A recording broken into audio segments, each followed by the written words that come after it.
Hello everyone, and welcome back to The Pulse. I'm your host, Connor Sundet, and on behalf of myself and the team here at Spokane Talks, we are very happy to have you with us. Thank you for tuning in, and we'll be right back after this.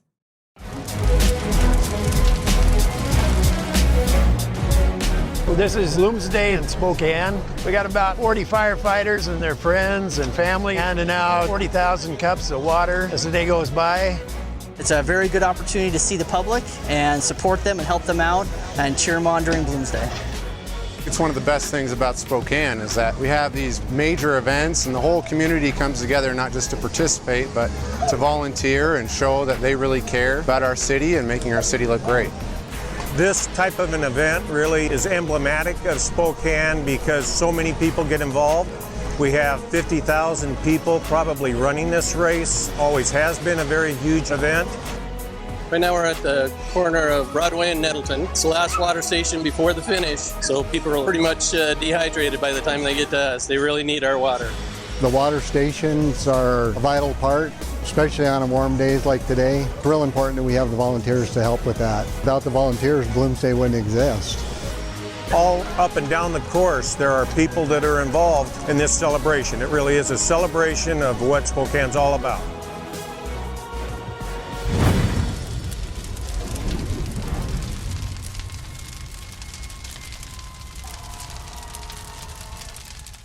At Wendell, you are respected, you are valued, and we have an experience tailored to fit your lifestyle. I'm Nick. And I'm Gina. And we bought 3 cars from Wendell Motors.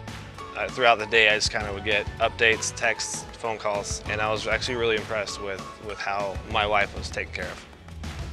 People should shop at Wendell because they make you feel like family. For your tailored experience, come see us at Wendell at the Y or Wendell.com.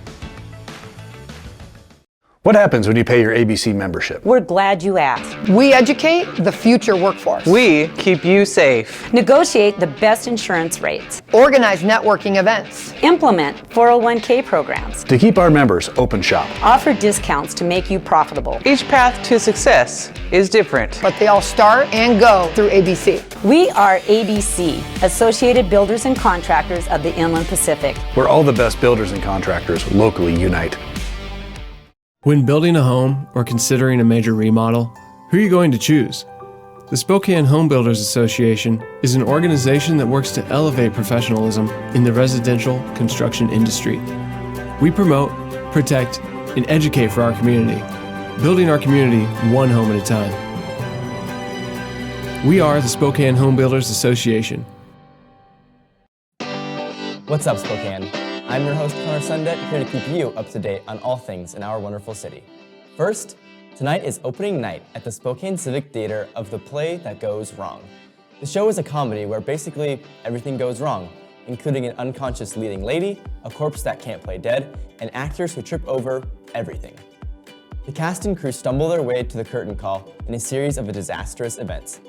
The show runs from now until February 20th, and tickets start at $35 for adults, but students can get their tickets for $10 if they show a student ID at the door. So if you want a hilarious show that is unlike any others, consider stopping in to watch the madness unfold. Next, if you're looking for some time away from the kids with your spouse, consider Mount Spokane.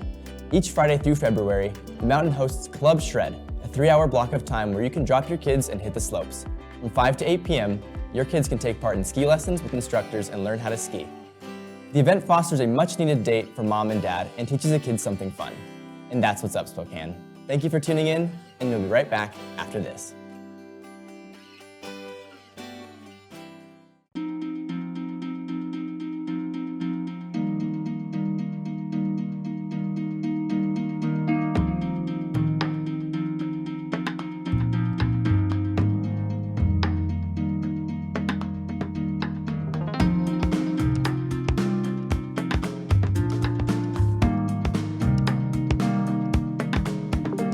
Contact us today to learn how PowerView automation makes everyday living effortless. Why are housing prices going up so fast in the Spokane area? Hello, I'm Darren Watkins with the Spokane Association of Realtors. It's a simple case of supply and demand. Since 2010, we have seen the number of available homes on the market fall dramatically, from 2,348 in January of 2010 to only 164 per month in 2021. That's a 94% reduction in our housing supply. The result? Housing prices began to climb rapidly in 2015, with a median home price in Spokane County of $179,000. That same home today would cost you $380,000. That is, if you can even find a home to buy.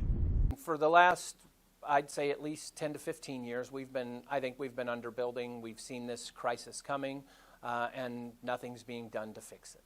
There are no homes to purchase. When there is a home that comes up that buyers like, you're up against 20 plus other buyers who are making an offer on the same house. Adding to the crisis, thousands of families are fleeing major West Coast cities such as Seattle, Portland, and Los Angeles. Among the top destinations, Spokane, Washington. When you talk about an out-of-town buyer, they've sold that home in a coastal market, let's say, a Seattle, Portland, San Francisco, LA, take your pick, for $1.5 million, and they come to Spokane and can replace that thing and be in a nicer home for $500,000. When there are 20 plus offers on a property that they feel like they don't have a chance. So now they're having to look at homes far lower than they're even qualified for because they have to compete with cash deals or something that goes so much further over the list price, and it's extremely defeating for clients. The answer is clear. We need more homes immediately, especially for entry-level workforce housing. Every day that we wait, those costs are just going to keep going up and up. First, join us with Sue Lonnie Madsen in her conversation with Maisie Schreffler and Leanne Austin, two death doulas, each with their own organization. Well, welcome to the Pulse, and I have two very special guests today who are going to discuss one of the last topics that is never brought up in polite conversation, which is how we die. And these are two women who are part of a growing, hopefully a growing group of compassionate caregivers called end-of-life doulas. And so I'm happy to welcome today Leanne Austin, an RN and end-of-life doula from Central Washington, and Maisie Ruth Schreffler, who is from the Spokane area. Mm-hmm. Thank you both for being here today. Thank you for having us. And we're going to start off by approaching that last taboo. And as I was telling you earlier, since I am a rancher, we raise livestock, and one of the things that you have to face if you raise livestock is that you will have to face death. And it's part of the whole. It's part of life, and you ladies are women who help people face into that and face into the life part. Exactly. So why don't you each take a minute to introduce yourselves, and then we'll start with you, Leanne. Okay. I have been an RN for 32 years and specialized in taking care of the elderly, and I didn't realize until I started my end-of-life doula training that I've actually been an end-of-life doula my entire career. Serving the elderly and definitely serving them at the end of their life. So this was an awakening for me and in just a new step, an opportunity in my career as a nurse, but a non-medical career, so definitely a change in the process for me, but something that I am really enjoying. So you've brought your experience as an RN to the field, and Maisie, you come as a retired massage therapist, so you've also had some hands-on health care. And how about a little bit about yourself? So I live in Spokane. I'm from California, actually, but I've been in Spokane for about 11 years, and like Leanne was saying, I've always been a death doula. I just didn't know I had a name. As a massage therapist, I've been on the other end of being a doula. I've brought babies into the world and helped mothers start a life, and now I get the honor of being with people at the end of their life. So I believe it's a beautiful circle, and we definitely need to talk about death more. It's beautiful, and it is part of living. We're all gonna do it. Yeah. I think many people are familiar with the idea of a birth doula as someone who's there as that kind of companion caregiver focused on the mother and the family Right. at the time of birth. And so that's a little bit about what you do at the other end of the Yeah, transition. I have, I brought with me, we probably don't want to get into it because it's, there's a lot in there, but I have a death kit, which sounds scary. And it basically simplifies and allows people to talk through the whole process of dying. And I have everything in here from helping people be comfortable while they're dying, helping their family members. I support my patient as well as their family members. I do bereavement support as well. And then all the way through the day of death. And our culture, we have really shied away from taking care of our own dead.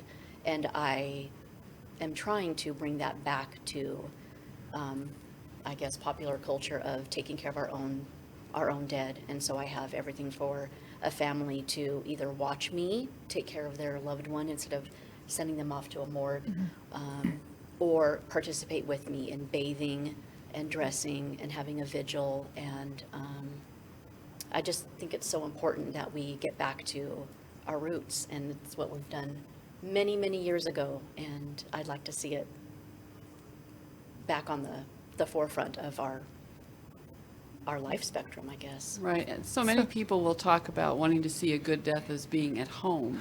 Yeah. But I know that you as an RN, Leanne, you had experience with long-term care. Right. Which is a whole different setting. And I think that the concept of a good death, and Maisie and I have talked about this, and it starts with having a good life. Yep. Okay, and so end of life doula has life in it. And so in talking about the D word, okay, people don't want to talk about the D word, but you have to talk about the D word. And once you start talking about that, then you can start planning for the L word, which is the life part. And so planning for that good life can help you then plan for that good death part. And Maisie is one of those people that is just very, very able to focus and give of herself at that end of life component. And so doulas are all along that spectrum, from before the resident, before the person, the client ever gets the diagnosis of end of life, where they're helping with advanced care planning, to every stage along the way, including that life care planning stage where it is the focus on the life. And so that good death starts with planning that good life. So it's a huge process, but let's talk about death. Let's talk about dying. Let's get those D words out in the open to be comfortable with them. And as providers of end-of-life care and care providers in care facilities, if we're not comfortable saying the D word, no one else is going to be comfortable saying it. I'm going through the big either. D and don't mean divorce. That's true. It used to be that was the D word that you didn't talk about. Now we're back to the other. So the work that you've done with some of the long-term care facilities, you've also found that some of your services as a doula are helpful to the staff as well, because they're dealing with the same situation, that same transition for their residents. Right. And so with change, with all change, not even with death change, but with all change comes a feeling of loss. And with loss comes a feeling of grief. And so sometimes I think as providers in all settings and in all stages, we focus a lot on the residents and the staff or the families, and that's where the focus should be. But I, in my goals, are trying to focus on providing care to those who provide care. And those are the caregivers and the staff in the communities. So I have been connecting with these care communities to see what I can do for them, providing education on death and dying, on change and loss and grief, providing workshops on stress management and self-care and communications, and ways that can build internal and external resources in order to help deal with this change and with this loss. And this is different from hospice. We need to make that distinction, that hospice is focused on medical care at the end of life, fairly strictly. So explain a little bit about how you complement hospice as a service. Hospice and doula care overlap, and it's actually a beautiful dance when you pull them together. Hospice does have a medical base. End-of-life doulas have this beautiful spiritual and emotional thing. There are things that hospice can do that we can't, obviously. They have a doctor and a nurse and things. And then there are things that doula work includes that does not include. Right. So like I'll climb in bed with you, and I'll sing with you, and I'll pet you and love you and listen to your hurts, and I have journals that I give to my patients, so when I'm not with them, they can journal questions that they have, non-medical, you know, just end-of-life questions that a lot of people haven't talked to anyone about. Well, we've shuttled death out of state, Yeah. out of sight and off stage for so long that we've And that's forgotten sad. how that works. So if you can imagine having these amazing resources available, and then hospice's these. resources available, and then being able to pull together the things that do overlap with that social support and the emotional support, the web of support that is available to residents, to clients and families can be tremendous. And so being able to have more opportunities in that would be amazing. To be able to bring hospice and doulas together would be wonderful. And that is a process and a goal for us as doulas. And I read from some of the information that you'd given me that this really was first brought to the U.S. in 2001. It came from, was it Italy? Do I remember correctly? It was over in Europe. It that was they finally European. pulled this And over. so it's a fairly new concept here. And I'm happy that we're able to introduce it to the to the country with this interview. How does it work out in terms of finance? And I know that it's a leading question because I know that it's not reimbursable, but you know, how do you make it work? So for me personally, I'm not sure what Leanne does, but I have a sliding scale. I don't turn anyone away due to finances. I have an intake form that I will go over with a prospective client or patient, and we go over what their level of needs are. I have a specific fee for that intake interview. It takes about 3 hours. And then from there, we decide what is really necessary for them, for me to support them at the end of their life. And then my fees go accordingly, either by hour or by the month, like 4 visits a month for a specific amount. And again, if somebody doesn't have the means for paying me, I won't charge them. So a lot of my work actually is volunteer work. So yeah, I'm working on a website that will allow me to accept donations from people who want to make sure everybody has an end of life care. To make it more possible for you to provide Right, that. for me to continue doing what I'm doing on a volunteer basis and to be able to cover my expenses as well. So Right. Yeah. So there are no government agencies that will pay.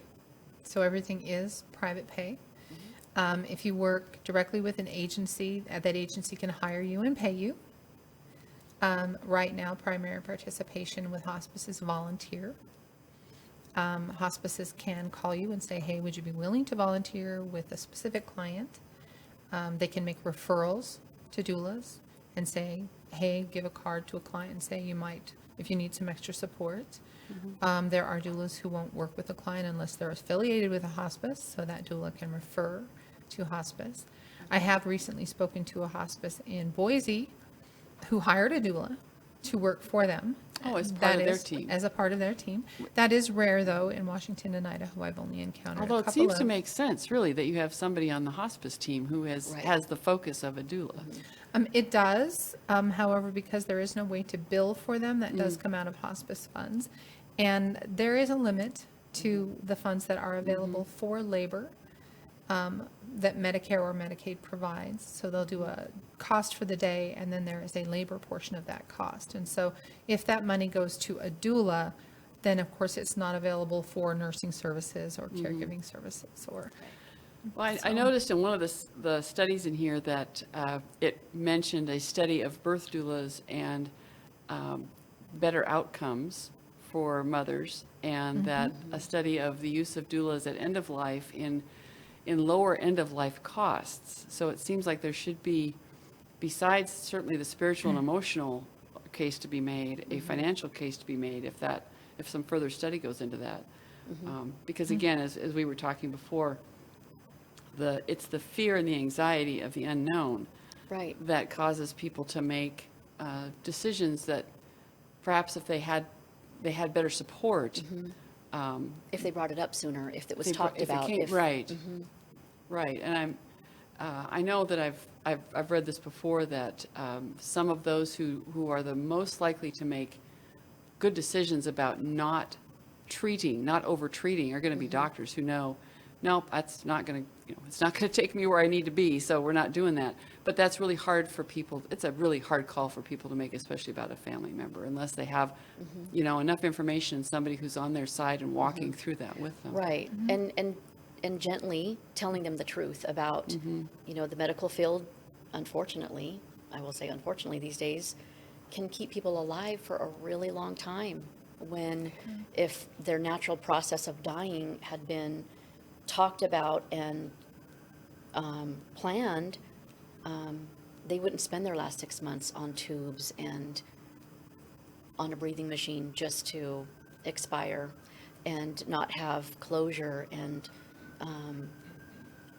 feel in control and have their family members surrounding them, especially with what we've been through with the pandemic. A lot of people are dying alone. And again, I think a lot of it has to do with, in the medical field, which we're grateful for advancements, it's to the point, though, that you can stay alive for a really long time because we're so afraid to die.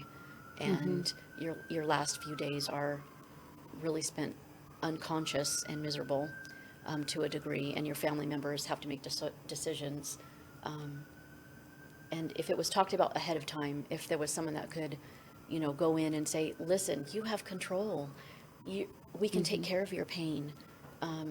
While you're conscious, let's have a good death. Let's make the most of these days of life. Exactly, exactly. And that's what I'm trying to do. That's what I'm hoping to do. And education is such a huge part of that. It's the unknown that makes people afraid. And we're afraid of pain, and we're afraid of losing control. And the reality is, your pain can be managed at home, and you can have control. You can have control to your last breath. And it's that planning that life journey.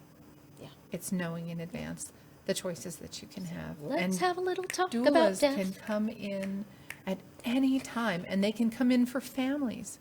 Even if that individual is not ready, if the family is feeling like they need input and support and guidance, they can call a doula in for them until that person is ready that individual is ready to have those services. Because it is, key concepts are that family and client focus, that building of the collaborative team, which the doula does by reaching out to members of the community, that fundamental acceptance, that holistic care. All of these things are key components of end-of-life doula care.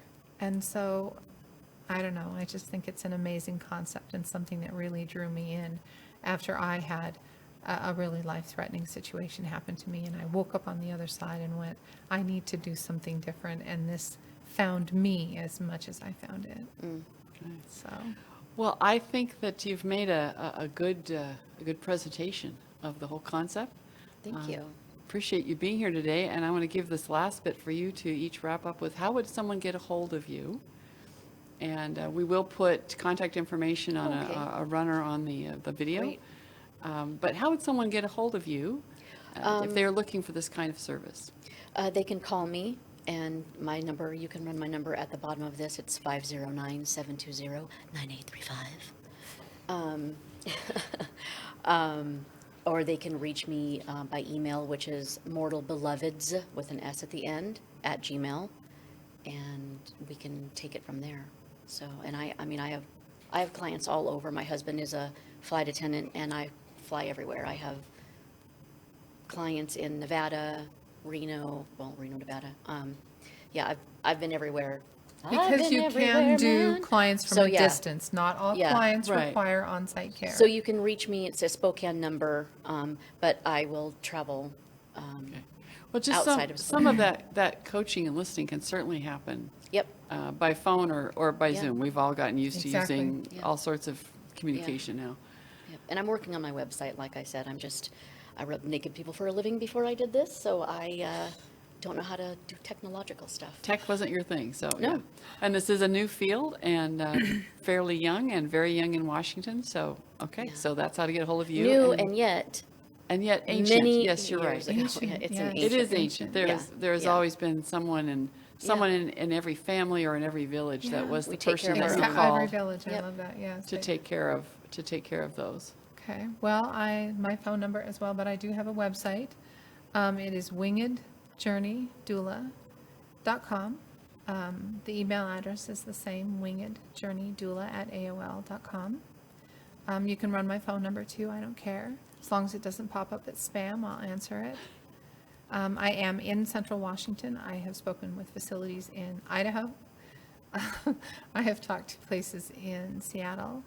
And I am excited. I'm going to be heading to Boise next month to talk to the Idaho Healthcare Administration, so who knows what's going to happen down there. Well, and that part of that is because a piece of your interest has been in supporting staff at long-term care. Exactly, and that's training them in some level of the techniques as well, which is kind of cool. It'd be lovely if we could get them to integrate some doula philosophies in their care. It's little things that really make a difference that they could put into their practice, even if they can't have a doula on site, to be able to just get some doula things for themselves and then to be able to apply those things to their care as well. So. And I'm sure there are people right now who are thinking of maybe a certain CNA that had that touch, that was a doula and didn't realize they were.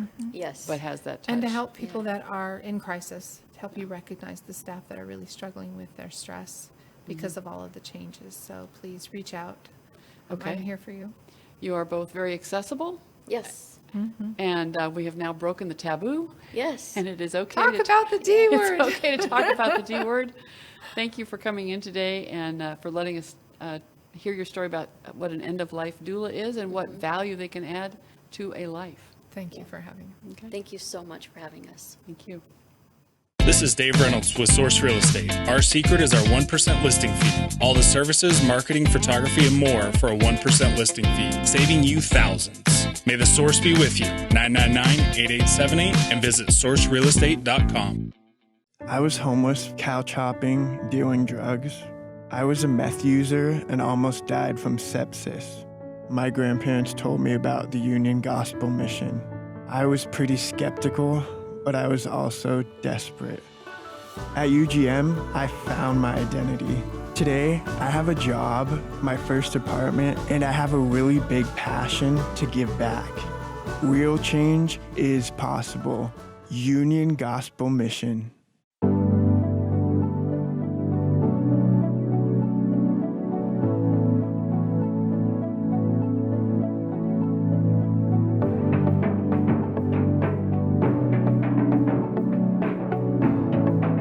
The world has changed a lot in 50 years, and Kimley Haygood has changed with it.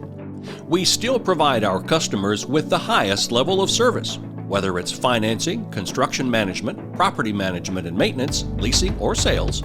Our team is here to help you make the best decisions with your real estate.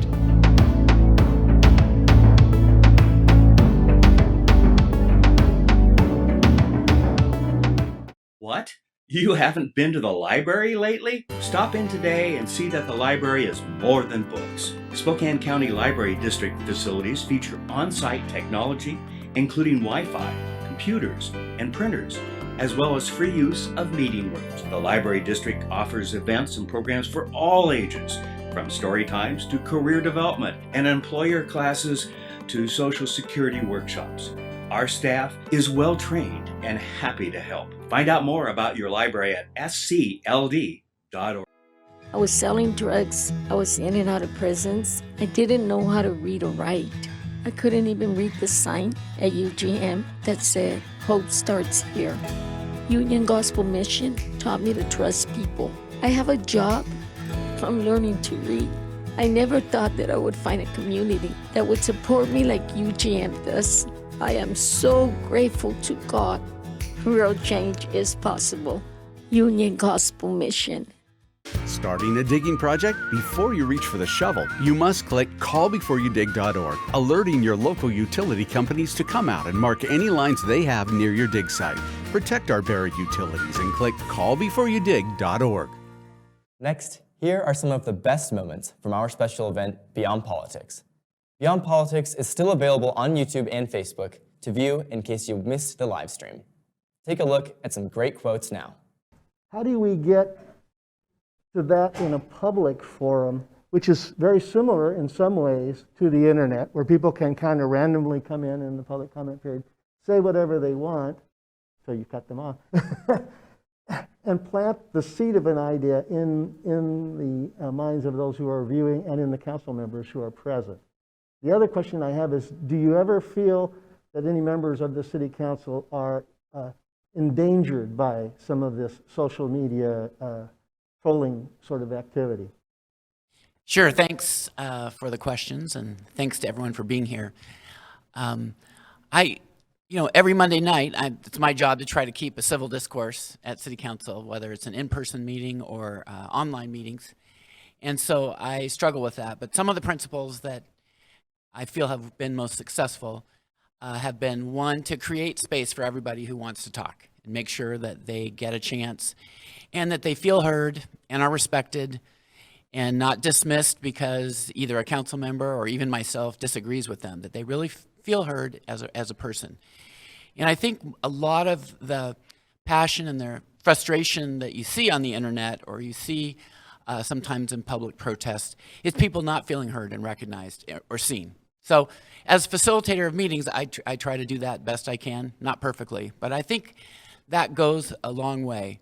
And even when I'm looking at social media, and I don't look at it that often, but when I see something that really strikes me as non-factual, I try to ask myself, well, why is that person so invested in that? What's going on? Because that will help me represent people from all perspectives. So I just think that's important. And then secondly, when I'm speaking, whether it's to the media or in public, I try to give people a sense of why I'm thinking the way I am and what I'm thinking at the moment, as opposed to, I think so often people just focus on their talking points. There's all sorts of communications professionals that are in the business of giving testifiers talking points and giving leaders talking points.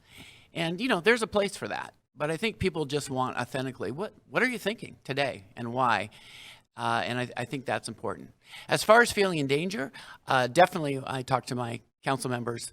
They feel in our particular, we can have well over 100 people. We're up front with no exits, and we do have law enforcement in the room, but they're in the back and very far away from us.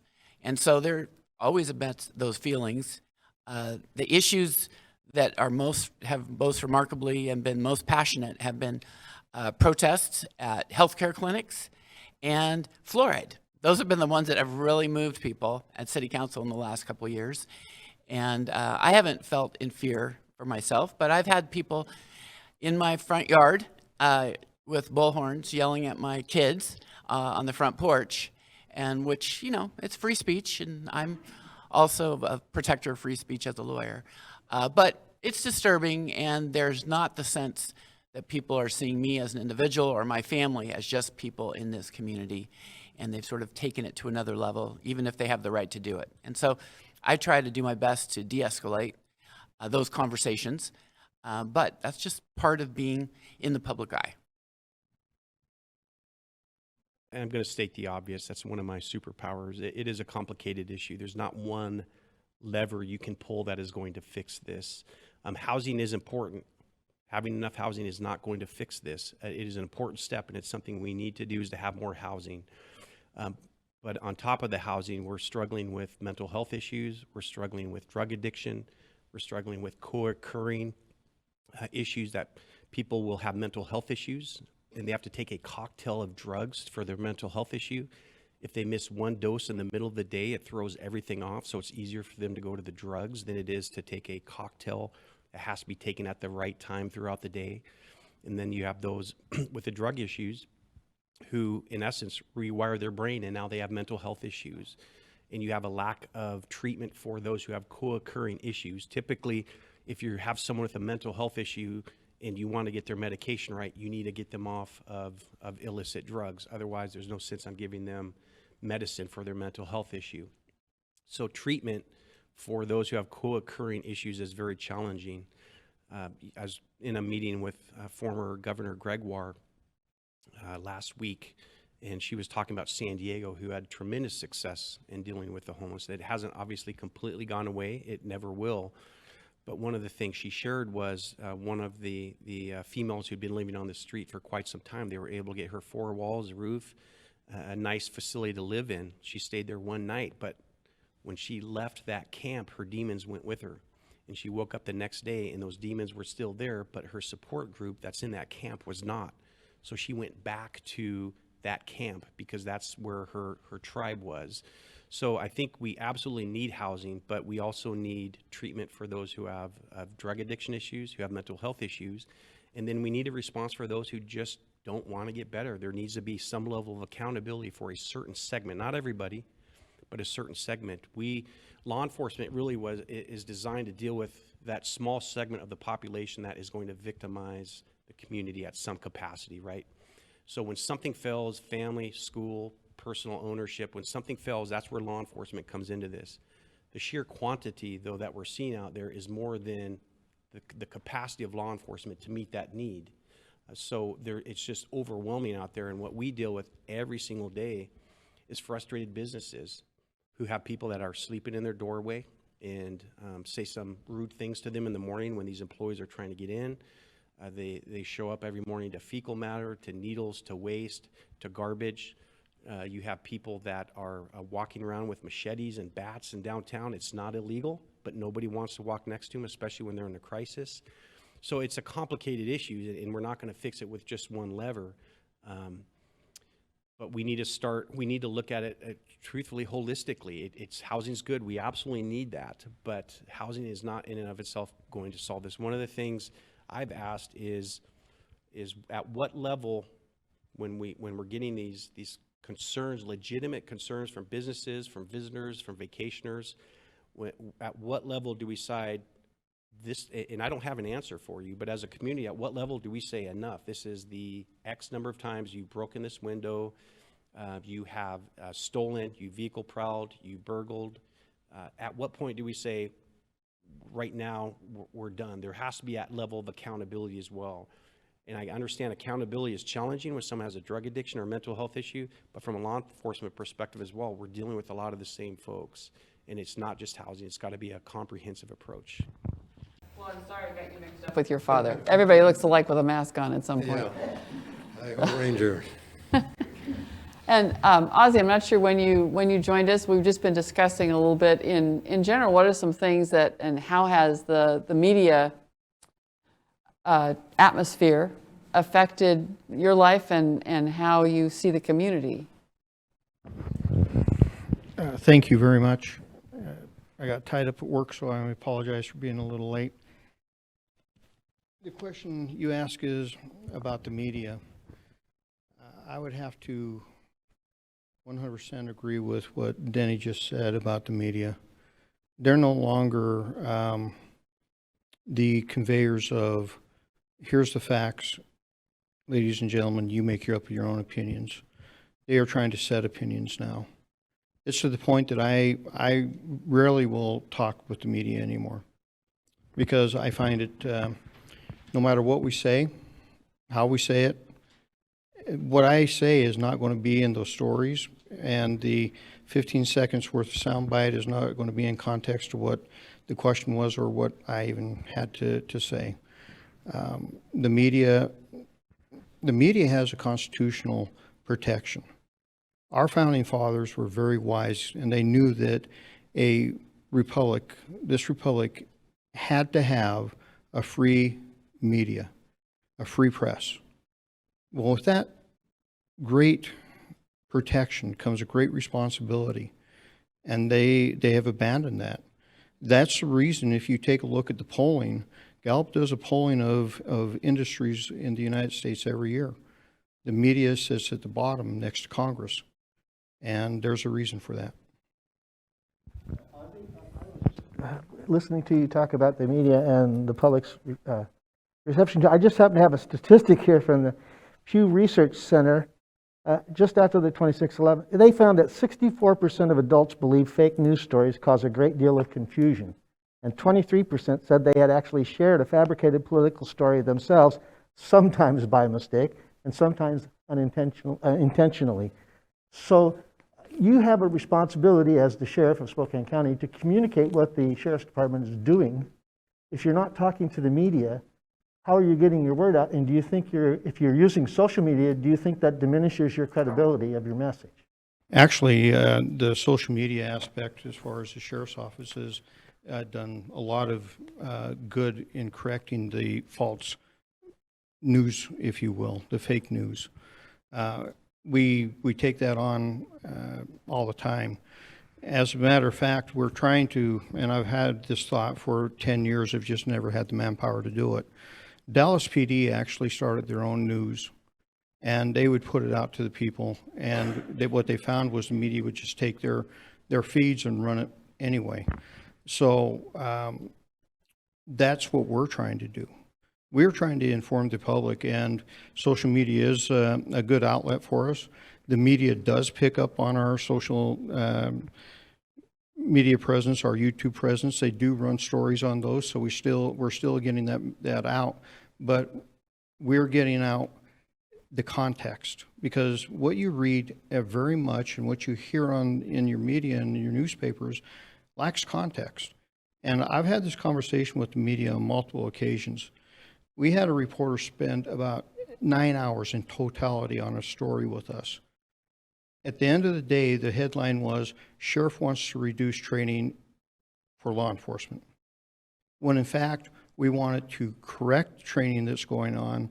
The training that we subscribed to and we proposed would have increased the amount of training for law enforcement officers. And we have a major issue in the state of Washington. It has been found that the basic law enforcement academy curricula is legally indefensible. Now, for every law enforcement CEO in this state, for every city council in this state, for every mayor, commissioner in this state, that means nothing but pure liability. And you'd think that that'd be a major story. The only outlets that have picked that up are national outlets, nothing in this state. USA Today has done 2 stories on that. I've been fighting this issue for 10 years. So I don't have great confidence in the media and social media. I spent the last 2 weeks trying to put down a rampant rumor that the state of Washington was going to come and round up everybody and put them in COVID camps.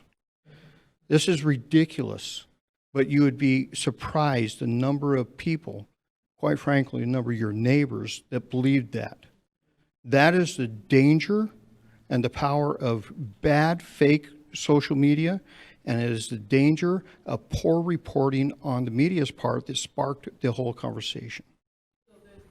That you said that actually remind me of something that Chris Cargill said, which is so many in journalism today who are younger and don't have the context to take a press release and to put it into context. So they repeat what's said. So what you've discovered is that you get better results if you really take hold of that, put out your own media, and rely on it getting picked up. Exactly. Yeah. It has been much better for us. I mean, we just had a situation over the weekend where an outlet here locally put out a tweet about our body cameras, how they had been for years trying to talk to us about body cameras, and that we rolled this out and we weren't transparent. And I looked back and I did the research, and when the Board of County Commissioners approved the program back in March, this same outlet did major stories on the fact that they had been approved, that they were going to be put out, the timeline. I'm like, how dare you put a tweet like that out? All you're doing is sensationalizing this now for your own profit and your own benefit, and giving a misinterpretation and a misconception to our public about what actually went on when you actually put it out. Spokane Realtors are dedicated to helping you find the right place to live. We're more than 2,000 strong, small business men and women guiding you through this most important purchase. We're also your neighbors, giving back thousands in volunteer hours to make our community a better place. We believe owning a home helps you live longer, with stronger families and better neighborhoods. That's who we are, ready to help you find your way home. Call one today. Now, listen to Sheriff Ozzie Knezevich's conversation about fentanyl with a grieving mother from our community.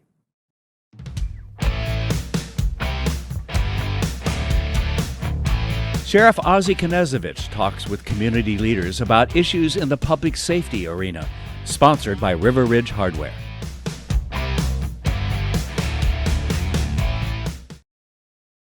This is Sheriff Ozzie Knezevich with the Sheriff's Report.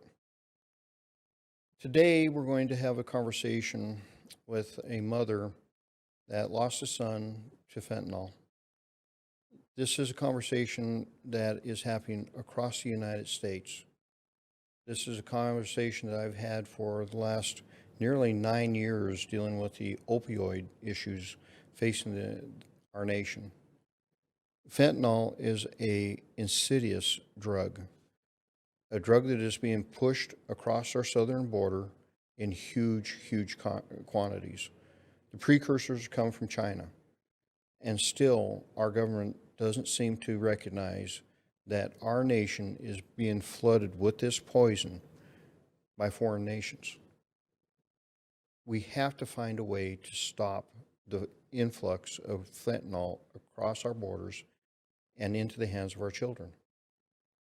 If we could go to the first slide. This slide kind of sums up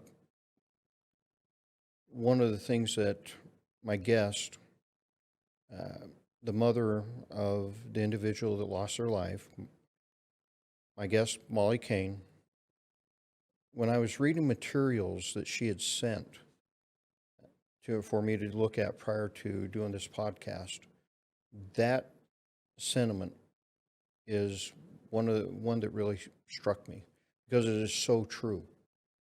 All it takes is one time and your life is over. Today we're going to talk with Molly Kane about her son, Carson. And if we could bring up that second slide. And this is Carson's story. And the materials I read, Molly, about Carson were really touching. Very unique, strong young man. I can, at points, really relate to him because I have dyslexia too. I know what it's like to be a young kid in school trying to overcome those type of challenges. And, the story that was related about his struggle with that and how he did not let that determine where he went in life was really touching. So why don't you give the audience a snapshot of Carson? Who was Carson? I would love to, and I'd like to thank you for having me today and letting me speak about this. Carson was my beloved 23-year-old son, and I'd like to read a few things, if I could, about Carson. Carson Kane was an Colbert Elementary, Mountainside Junior High, Mount Spokane alumni, and a Gonzaga University student. Throughout Carson's life, he exemplified and was recognized for his kindness, compassion, perseverance, and acceptance of others. Carson had a beautiful soul. He was wise beyond his years, and his heart was true. He loved deeply, cared beyond what words can express, and lent a helping hand before asked. He persevered in the face of adversity. When Carson was 6 years old, he was diagnosed with dyslexia. At 7, he was diagnosed with a familial tremor that progressively worsened. And at 10 years old, his father, Mark, passed away from cancer, and Carson took on more responsibility within our family without being prompted or asked. During this time, he helped to maintain our family home and property to perfection. Carson graduated from Mount Spokane High School with both his high school diploma and his AA degree and went on to Gonzaga University. When Carson was 22, he was diagnosed with cancer. Carson was a genuine and compassionate person and wanted to better the world around him. He'd lend a hand or an understanding ear to those in need and did not expect anything in return. During his college years, Carson would plow snow in the early morning hours and, without request or compensation, would stop at the parking lot of a local cancer center to clear the lot. When asked why he made that stop, Carson replied, "The patients going for treatment have enough challenges. They don't need one more to navigate." This action embodied Carson's compassionate and devoted spirit. Carson had a strong work ethic. He understood the value of hard work. He once wrote, "I've worked full-time positions, one in a manual labor setting followed by a managerial position in a retail atmosphere. Each offered their own rewarding life lessons. Both taught me what a persistent work schedule is. With both jobs, I averaged almost 60-hour work weeks. Manual labor taught me how to appreciate the consistency in my own work. The slow chip in the sculpting of a larger project was rewarding to see my part in the finished product. Being in a managerial retail position taught me to appreciate the highly repetitive work schedule, the competitive nature of business, solidified the importance of a solid work ethic, and at times the importance of showing grace to others when circumstances out of their control hindered their job performance. I can say neither taught me how to do my chemistry homework, but did further instill within me the drive and the value in education. While working alongside people 3 times my own age in both atmospheres, I've realized my brain is metaphorically the strongest and most durable muscle that I possess." Carson was easy to love and made friends naturally. His infectious smile and quick wit were warming and joyful, and he entertained his family and friends with his lovable charm. He could often be found creating something, whether building, renovating, making music, and he loved to exercise. It didn't matter if he was working out in a gym or busting out enviable dance moves. He was devoted to his childhood buddies and his Gonzaga University brothers alike. Those who gained his friendship can attest that he was fiercely loyal, kind, and tender. He had a wonderful, empathetic ability to walk in other people's shoes and be available to someone who needed a friend. Carson loved his family beyond measure and was our light and joy. Carson Fisher Kane will be remembered for his strength, his compassion, humility, and kindness. He is deeply missed, profoundly. He was my son. You know, one of the things when we were talking about Carson before we went on the air here that really struck me was he made a promise to his dad. He did. And you told me about that promise, and that promise really came to light in that he did everything he said he was going to do for his dad before his dad passed away. I would like you to talk just a little bit about that, because you're getting ready to sell your family home up in the Colbert area and move. And Carson related to you, you know, it was a little hard for him to leave that home because he grew up there, and sure, he made a promise. So talk a little bit about that. So Carson was 10 when we lost his dad to brain cancer, and Carson had taken his dad out in a wheelchair. My husband had lost mobility, and Carson was pushing him around. Well, forward to 2015, when we were selling our family home, and Carson was attending Gonzaga University. Actually, excuse me, it was 2017. Carson was attending Gonzaga University, and he had come home, and he didn't express at the time, he was holding it in, how difficult it was to lose. You know, we were saying goodbye to our home. We weren't losing it, we were selling it. It was too much for me to maintain. And the property taxes were astronomical. So I conveyed to Carson, you have to grieve. This is a grieving thing. We've had a lot of memories here. We've had a lot of wonderful, happy times. This was your childhood home. We had a lot of sad times. We lost his dad there, and we had a big barn that my parents lived in an apartment off of, and my dad passed away there. So, in a 10-month period, Carson lost two important male role figures in his life, my father and his father, and Carson's dad. And I remember it clearly. We were sitting in his Toyota truck, and he broke down and he wept. And he said, I made a promise to my dad when I was pushing him in the wheelchair that day that I would take care of this place. I would take care of you. I would take care of Colton. My husband never would have asked Carson that. That just speaks to who Carson was at the core. He was the person who watched out for others. As we mentioned last November, you found Carson. Did. And why don't you talk a little bit about that day and that experience? Sure.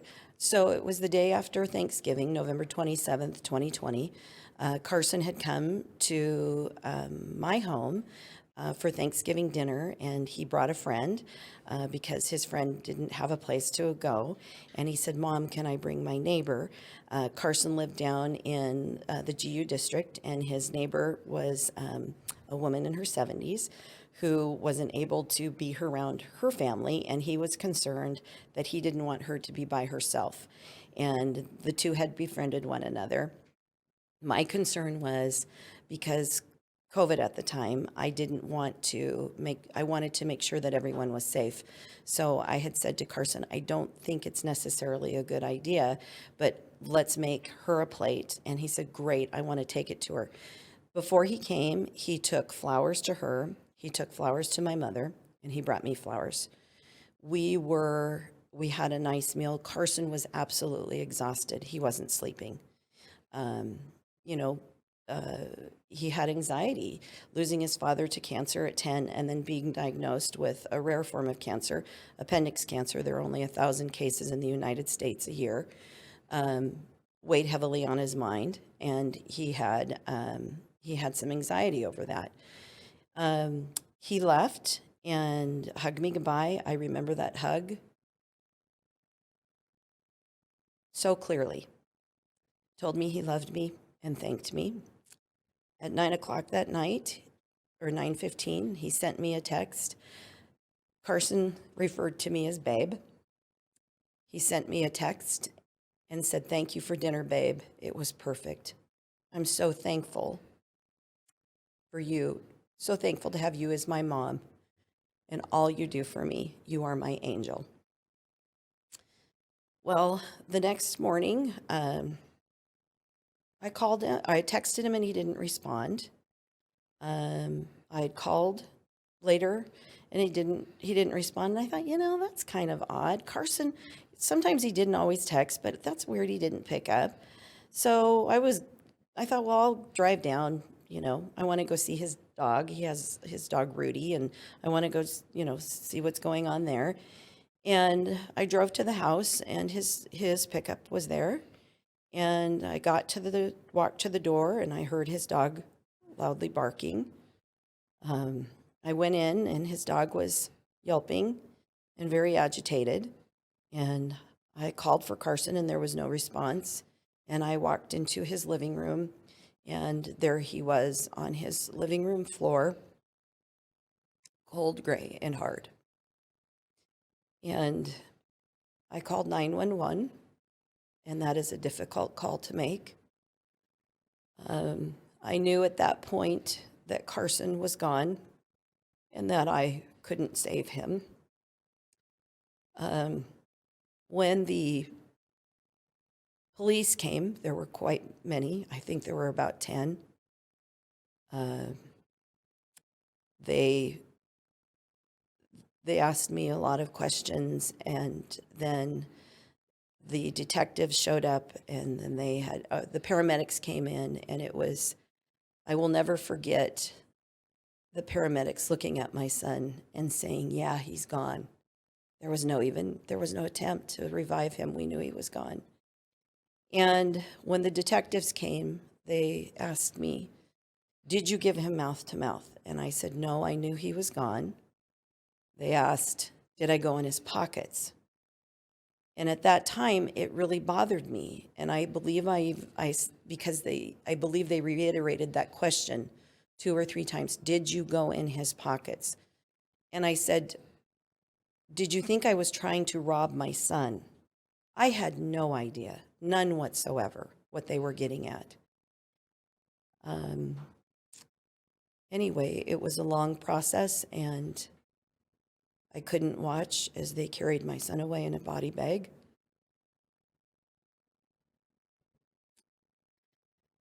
And we had to wait 12 weeks for a toxicology report to come back. And when the medical examiner's office called, they told me it was fentanyl. I could not believe what I had heard. I had no idea what it was.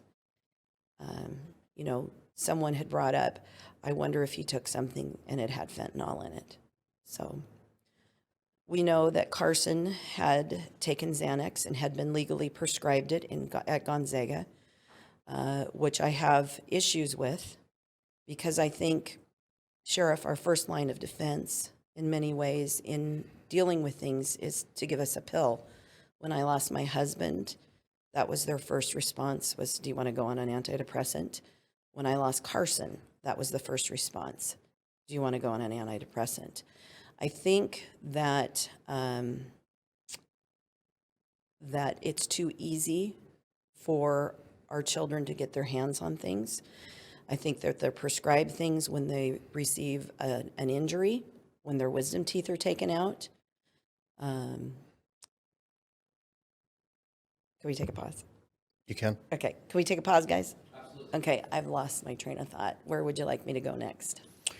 Why don't we talk a little bit about I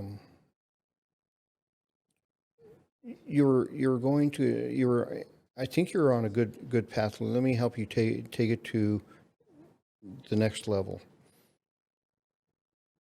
You're talking about we get prescribed pills all the time. Mm-hmm. And at that point, it becomes kind of a cultural aspect of, if anything goes wrong, take a pill for it. Mm-hmm. And that can lead to, people taking pills that not necessarily are needed. We need to learn different coping methods. And I think that I want to speak to, then Carson was diagnosed with cancer and, was prescribed it again and went counseling. And because of COVID, it was a perfect storm. So in January of 2020, Carson was diagnosed with appendix cancer, and his surgeon failed to tell him for 2 months that his appendix was cancerous. So that heightened anxiety within Carson, and rightly so. Watching a healthy man and his father succumb to it, to cancer, was overwhelming for Carson. So after tests and many scans done, it was determined the cancer hadn't spread, but Carson had to be monitored because there was a spot on his lung. So Carson went to counseling. He was prescribed Xanax again. He went to counseling and found it to be a difficult thing because now the pandemic started. It was impersonal, and he stopped going. So it was a difficult thing for him. You mentioned when the detectives were there. Mm-hmm. And if we could bring up the next slide, I think that this really speaks to the why the detectives asked you the questions they asked you. And you've talked with the DA about this situation. Can you speak a little bit about this clip right here? Sure, I'll read it. I wrote it. I was speaking with an agent, and the DEA said fentanyl can be found in every 2 or 3 pills out of every 5 being illegally manufactured and sold. Fentanyl, the size of 2 sugar grains, will kill. I was told that if I had given my son mouth-to-mouth resuscitation or gotten residue from the pill on my hands, I too could have succumbed to fentanyl's poisoning. I was recently told that we will never see an end to the increase in fentanyl-laced pills and its deadly effects in our lifetime. And to me, Sheriff, that's chilling. It is. And I don't think a lot of people realize that merely touching something that's been laced with fentanyl can kill you. Law enforcement officers,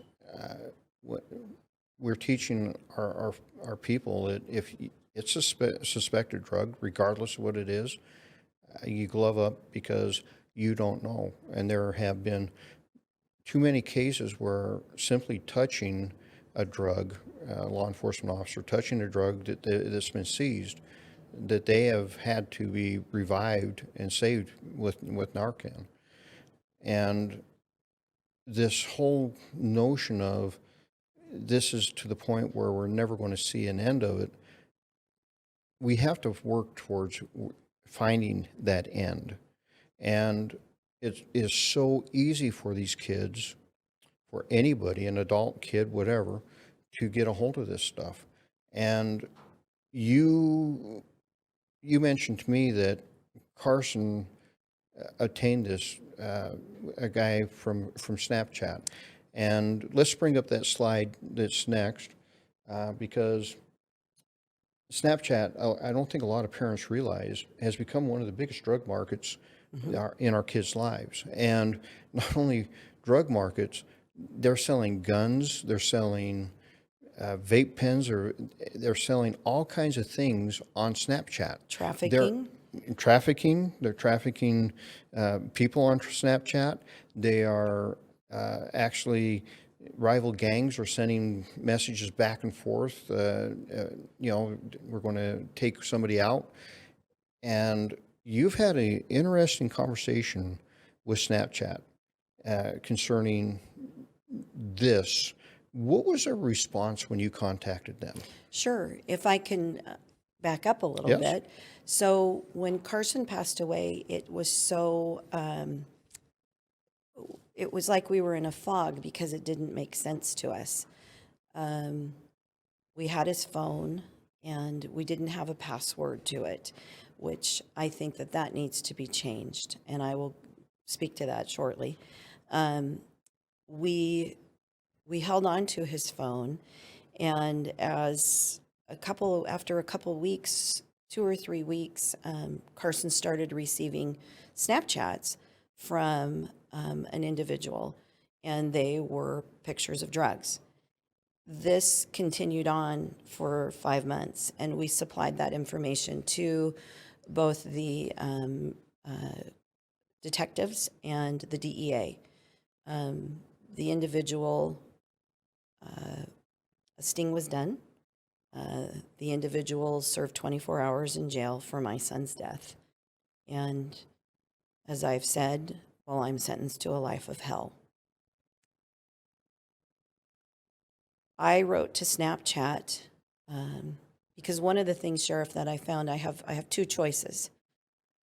I can wallow in sorrow, or I can make a change.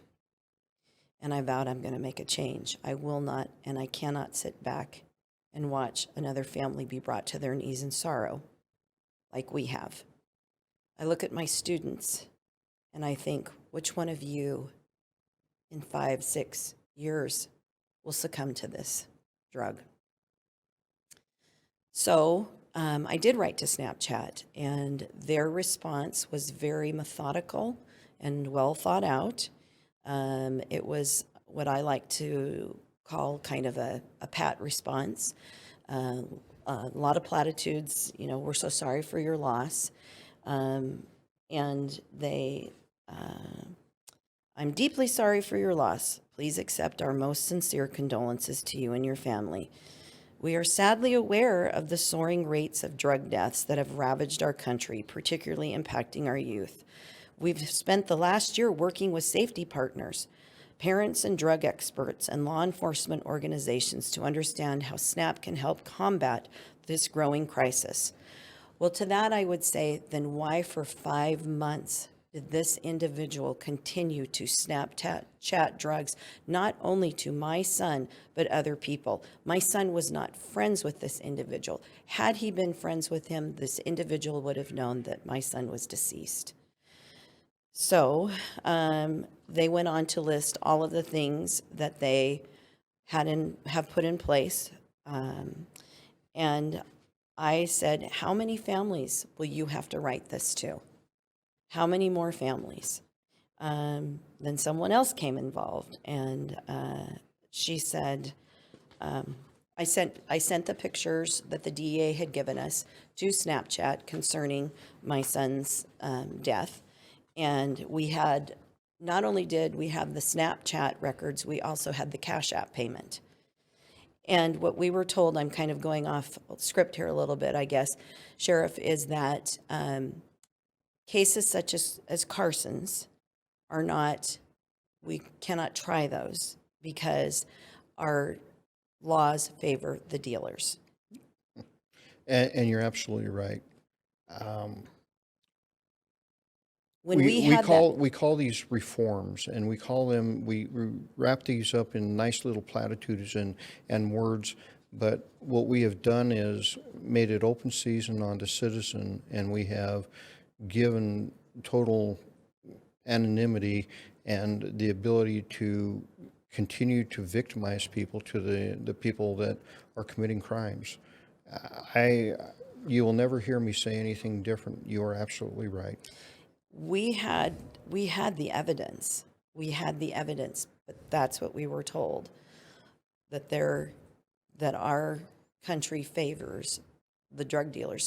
So in Washington State, an individual can walk around with an ounce of meth or an ounce of coke or an ounce of whatever and not be put in jail for that. But if you have an open container, if you've gone to a friend's house, you know, you just mowed your yard or whatever, and you happen to have that beer in your hand, you can get in more trouble for that than you can, is my understanding.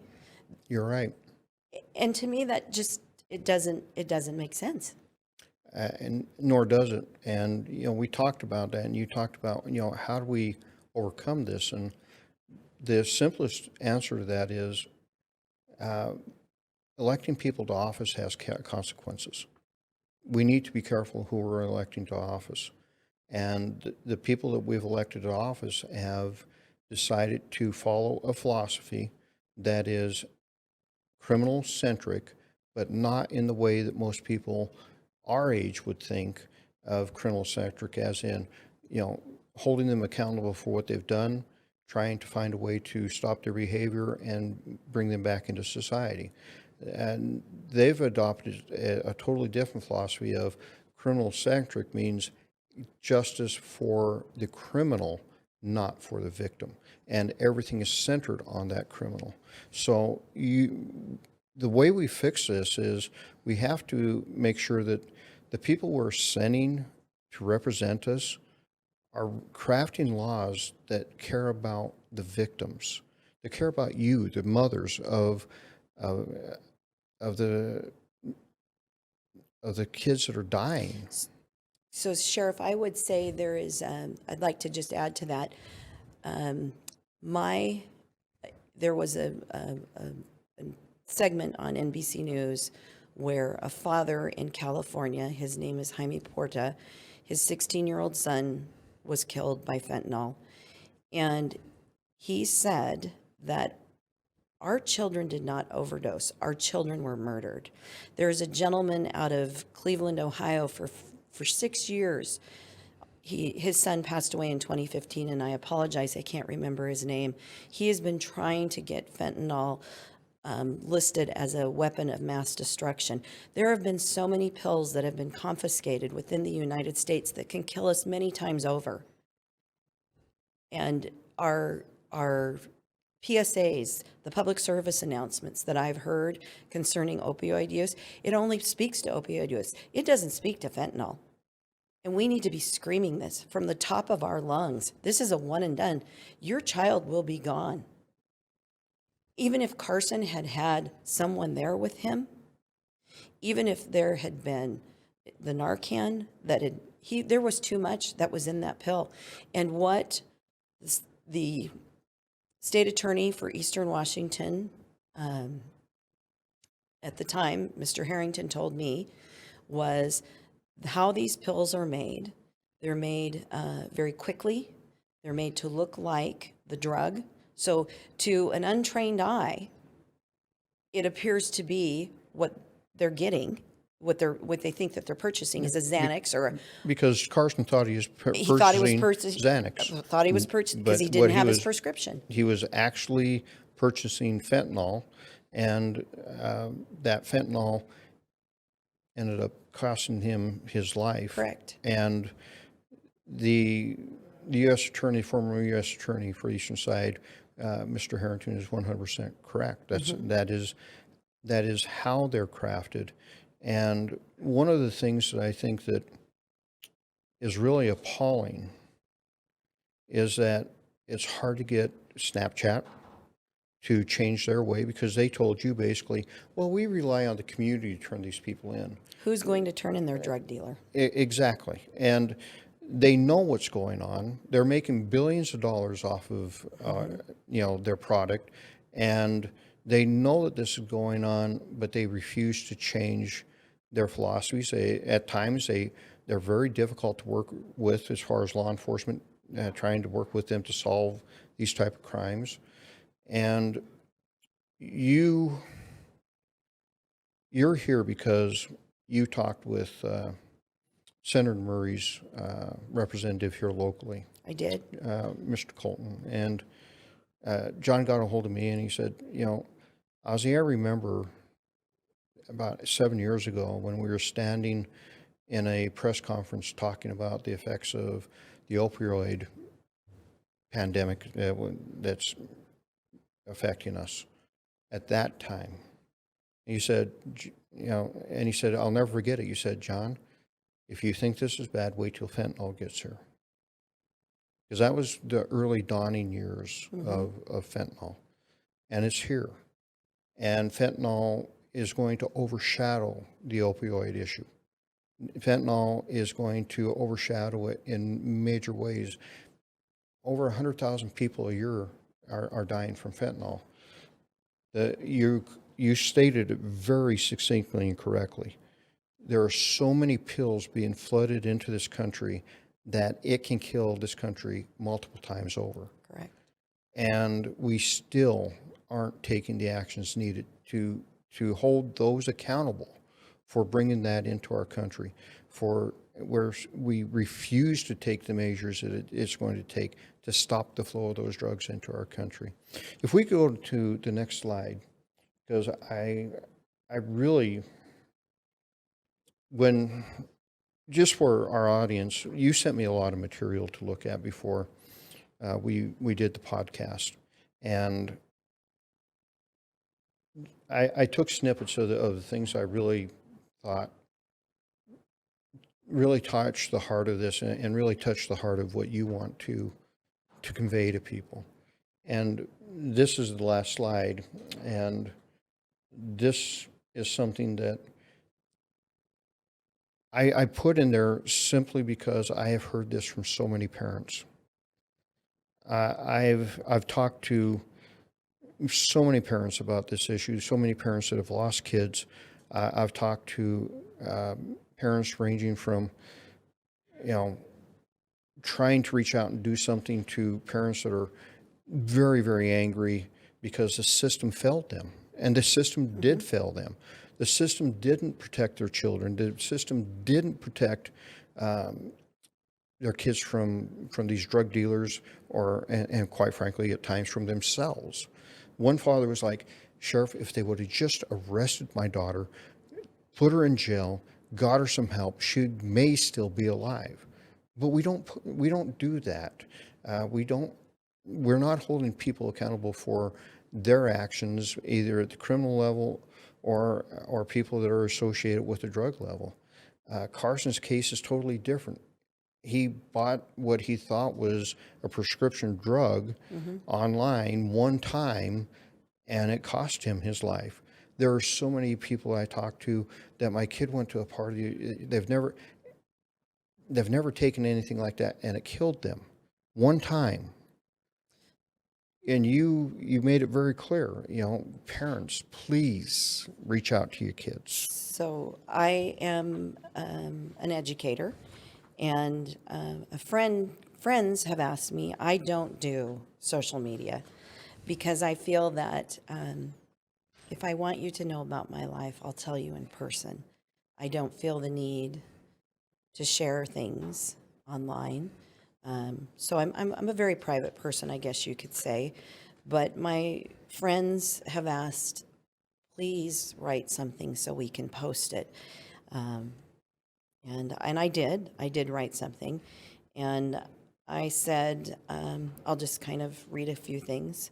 I need for families to know that this is not something that only happens to addicts. Teenage children and young adults have become some of the most frequent victims of this illicit and insidious drug. The adage, stay away from drugs, no longer carries the imminent warning it should. We need to be shouting, this is a one and done. We need to be educating our children and families alike to fentanyl's prevalence and deadly effects. It has flooded our community. We are no longer living in a society where drug sales are back alley dealings. Because of social media, our loved ones can be purchasing a drug from within the safety of their own home. In Carson's case, it was Snapchat. This app is favored by individuals selling drugs because once the chat is open, the evidence is gone. Parents, please speak to your children about fentanyl, educate yourselves and educate them. Don't just assume because you have a good child, they will never do something like this. One time is all it takes. I never thought it would happen to my family. I never did. Molly, I really appreciate you coming in to talk today and to tell us a little bit about Carson's story and about what you faced. Sadly, you're one of hundreds of thousands of parents that are dealing with this. And until our elected leaders at the local, state, and national level actually take time to fix this, to actually go, we are no longer going to tolerate our kids dying at the hands of drug dealers, and hold these social media companies accountable for the deaths of our children. It's going to be a very long road for us. And ladies and gentlemen, I want you to think about something. Molly stated it, how normalized this has become to simply go online, buy a drug. I've kind of focused on our electeds, and I'm going to focus on us now. The people of Spokane County, the people of the state of Washington, the people of America. Because quite frankly, we're doing this to ourselves. In the state of Washington and many other states, we voted to legalize marijuana. What was the message sent to our children? We now have marijuana being sold illicitly to kids in the 6th grade.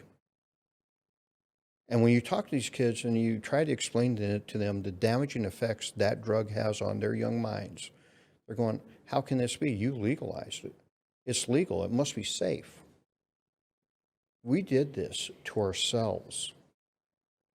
There are consequences for the things that we are doing. We are being fed a line of misinformation by activists that were responsible for I-9 or for I-504 or I-501 being passed, legalizing the marijuana. They told us all these things that, the cartels will disappear, the cartels will go away, illegal marijuana will go away.